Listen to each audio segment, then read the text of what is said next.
मोबाईलमध्ये कुठलाही उपाय बघितला केस गळतीसाठी तर तेच करून बघायचं ठरवलं आहे आता.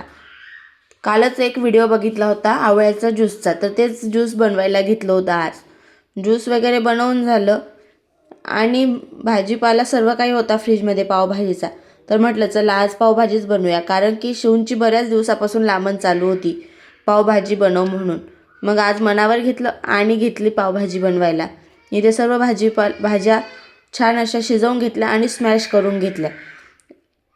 जिरं मोहरीचा तडका दिला छान, त्याच्यात हिरव्या मिरच्या टाकल्या कारण की शिवूंना तिखट लागतं म्हणून थोड्याशा हिरव्या मिरच्याही टाकल्या. कांदा छान परतवून झाल्यानंतर त्याच्यात टोमॅटोसुद्धा ॲड केले.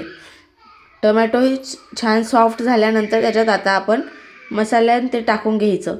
मी घरगुतीच चटणी आणि घरगुतीच मसाला वापरते जास्त प्रमाणात, कारण की पावभाजी मसाला थोडासा गुळचट असतो आणि शिवूंना गुळचट बिलकुल आवडत नाही.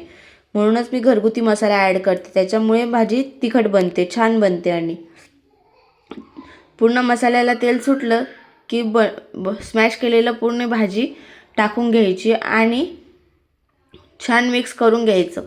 आणि आपल्याला हवं तसं पाणी टाकून घ्यायचं आणि छान असं कोथिंबीरीने गार्निश करून घेतलं. पावही गरम करून घेतले. शिवूंची फरमाईश असते पावांनासुद्धा चटणी लाव म्हणून, आणि आता त्यांना खायला दिले तर त्यांना खूप आवडली. तर चला आजसाठी एवढंच, बाय.